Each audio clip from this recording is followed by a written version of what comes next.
Hello everyone welcome to Priyansh study circle. मु आज video रे दशम श्रेणी साहित्य बईर भीमंग सिंहनाद रड़ी कवितार किसी एमसीक्यू नहीं आसी। चलतु ताकू आलोचना करवा। प्रश्न 1, विश्वनाथ को सिंहनाद मागिबा किए भीम को निर्देश देले? किए ना उत्तर गोविंद। प्रश्न 2, भीम ध्यान रे कहार आसन कंपी उठी क्या आसन? उत्तर शिवंकर। प्रश्न 3, भीम को सिंहनाद देवाई ईश्वर कहार परामर्श लोड़ी कहार? ना उत्तर पार्वती। प्रश्न 4, विपद समय शिवंग कैलाश पर्वत को किए उद्धार करथिले? के? ना उत्तर भीम। दियसी सिंहनाथ डेश बदनारायण ना प्रसन्न बदनारायण। प्रश्न 6, ईश्वर ठार भीम सिंहनाद मागंतु बोली जगन्नाथ को किए निवेदन करथिले? किए निवेदन करथिले? ना उत्तर सहदेव। प्रश्न 7, केते थर शब्द सृष्टि करने को शिव सिंहनाद को आदेश देथिले? केते थर?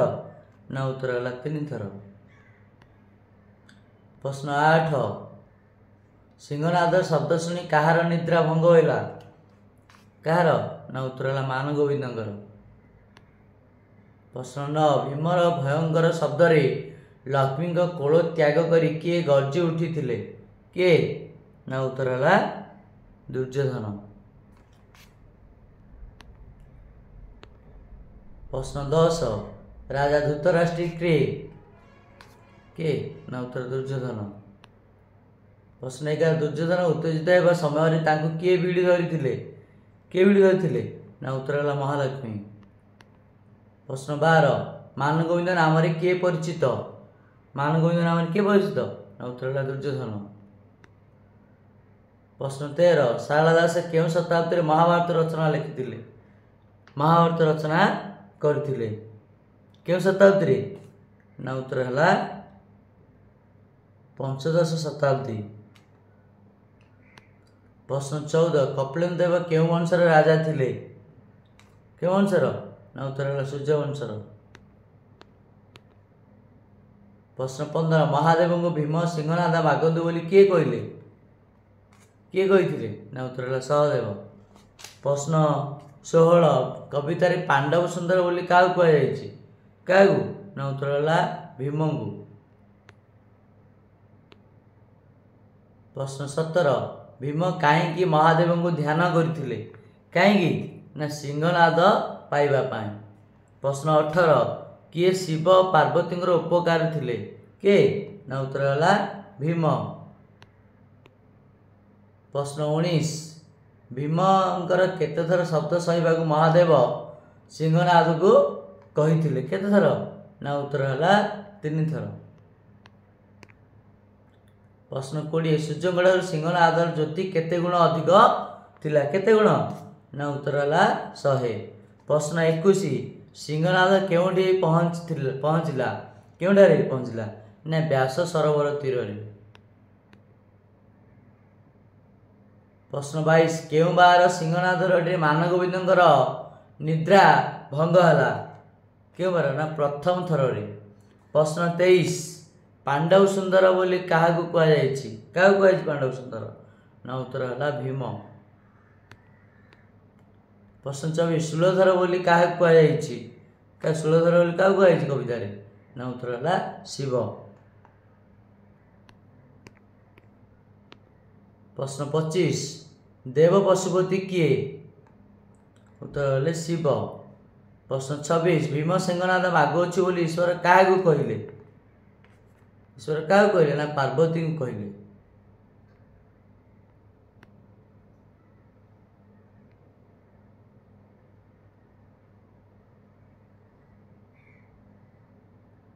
प्रश्न 27, भीमसेना आमर उपकारी अटंती बोली किए कहते?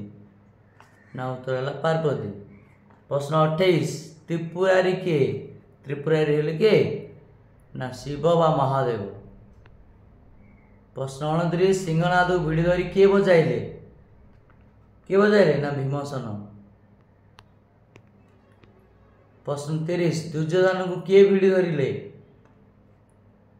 लक्ष्मी। प्रश्न 31 भीमर केतटा रडी सहवा को दुर्योधन लक्ष्मी निकट में प्रतिज्ञा करथिले केतटा रडी ना उत्तर है 7टा रडी। प्रश्न 32 लक्ष्मी का हाथ को किए ठेली देला के ना उत्तर है दुर्योधन। प्रश्न 33 दुर्योधन क्या भर्सना कला क्या ना लक्ष्मी को। प्रश्न 34 मान गोविंद भर्सना शुणा किए अपेक्षा करथिले के ना लक्ष्मी। प्रश्न 35 भीमंग द्वितीय रडे कदलीपत्र परी किए कंपुथिले ना उत्तर है किए रड माने कदलीपत्र परी कंपुथिले द्वितीय रडे दुर्योधन। प्रश्न 36 भीमर द्वितीय सिंहनाद रडे केते योजन पर्यंत आकाश कंपी उठिला केते योजन ना उत्तर है 6 योजन 6 लाख योजन।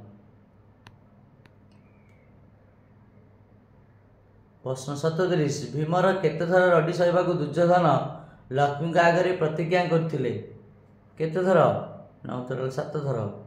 प्रश्न 38 पार्वती बोइले भीमसेन आम डेस कविता अनुसार पदटी कौन हम कौन उपकारी।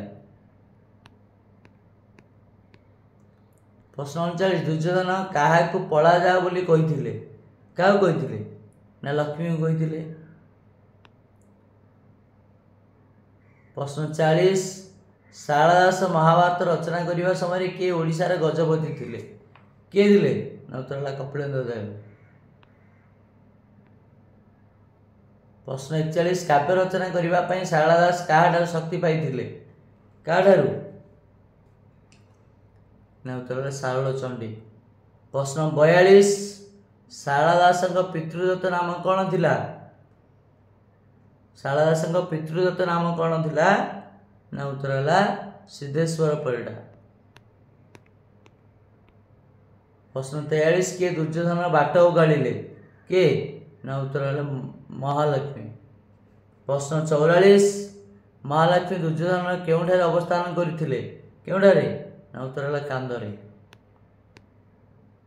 प्रश्न 45 दुर्योधन केउ पत्र परी कंपिले केउ पत्र परी ना उत्तर है कदली पत्र परी।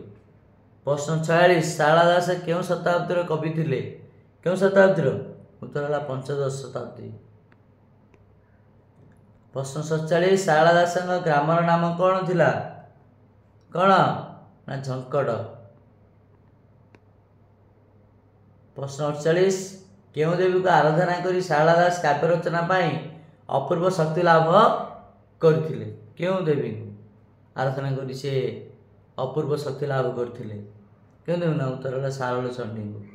प्रश्न 49 भीमंग सिंहनाद रडी कवितार कवि किए शारदा दास। प्रश्न 50 भीमंग सिंहनाद रडी कवितार महामानी बोली क्या कहुई महामानी बोली क्या कहुई कवितार ना उत्तर है दुर्योधन।